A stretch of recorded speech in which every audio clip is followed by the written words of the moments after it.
التتبيله دي بتبقى عباره عن ايه؟ اولا الكبده دي انا غسلتها وشطفتها بخل، وبعد كده هنقعها في لبن. بسم الله الرحمن الرحيم. علشان خاطر ايه؟ مش منها الزفاره خالص، لان الكبد بتبقى ليها ريحه كده وهي جايه من عند الفرارجي، وطبعا استحاله الريحه دي الواحد لا يشيل بيها الفراخ ولا في نفس الوقت يستخدمها وهي كده. فلازم الاول نحط لها لبن وفلفل اسود، تمام، وليمون طبعا.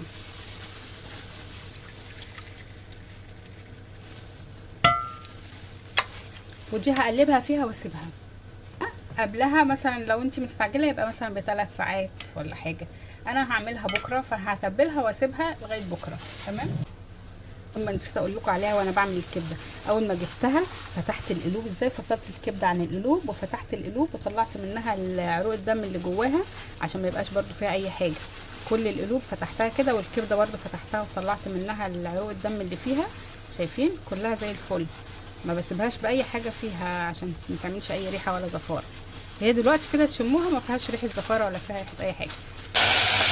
ده القلب قطع رفيع، الكبد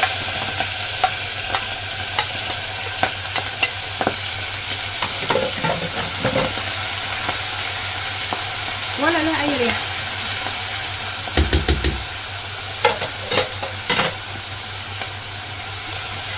اي حاجه. طلع البصل بقى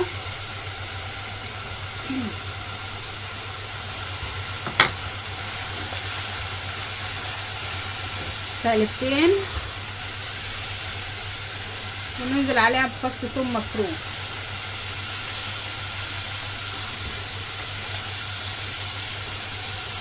ثوم طبعا انا مفرزاه ومطلعه حته كده وتعمل فص ثوم مفروم. طبعا النار عاليه علشان خاطر ما تنزلش لا دم ولا تنزل اي حاجه. طلع البهارات بتاعتها، طلع معلقتين فلفل اسود، معلقه صغيره كمون،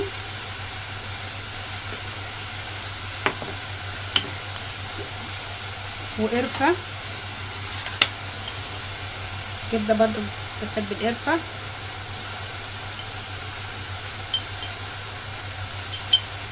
يعني قد كده معلقه ونص قرفه. ونخلي الملح بقى لما نحط الايه الرز عليه.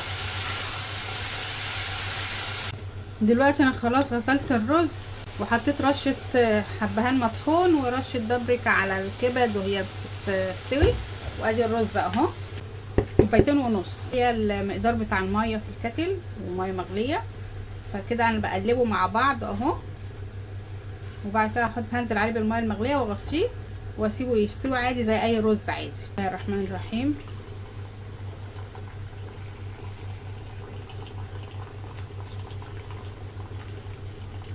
الملح بتاعه عشان انا قلت لكم هوطي عليه وما نسيت اقول لكم على الملح. الملح لازم نظبطه الاول قبل ما ايه نوطي عليه عشان خاطر يبقى تمام. انا كده مظبطه الملح وكله 100 100. الرز